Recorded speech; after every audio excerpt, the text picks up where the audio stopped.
Pecah inilah kondisi mobil minibus BG1337ZF disopiri lanang inisial LH yang sudah mancur kena amuki warga di Jalan Piparja tepatnya depan SMK 4. Di mana mobil ini sudah mengelari ke diri habis nombor sejumlah pengendara motor di Sukawinatan. Di mana oleh warga, mobil pun dilakukan pengejaran sehingga pas LA ketangkep, mobil pun langsung dirusak lalu sopirnya dikebuki. Beruntung tak lama dari situ, polisi gancang datang sehingga sopirnya pacak selamat dari amukan warga. Sementara itu, 3 pengendara motor yang kena tombor harus dilarikan di rumah sakit terdekat karena mengalami luka di sekujur badannya.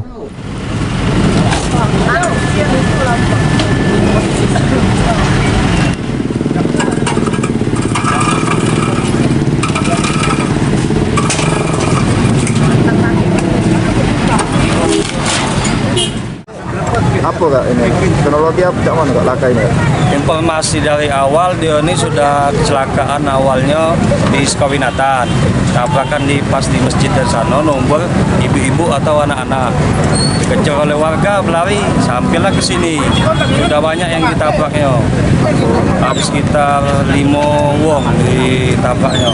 Yalah dikejar masa sampai sini dapat di sini.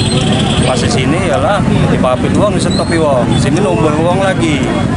Ibtu Bambang Wiono selaku Kanit Laka Satlantas Polrestabes Palembang ini masih ngelaku ke olah TKP. Selanjutnya polisi bakal ngelaku ke penyelidikan atas kejadian ini. TKP terakhir karena TKP sebelumnya belum dapat informasi dari saksi-saksi yang lain. Jadi saat ini masih melakukan olah TKP kemudiannya? Betul. Informasinya korban dirawat? Korban sebagian dirawat di Bayangkara dan di Rumah Sakit Kuliah. Jadi ini totalnya. Oleh polisi, mobil yang sudem dirusak digawa ke pos Laka Satlantas Polrestabes Palembang 603. Abidin Riwanto, PAL TV.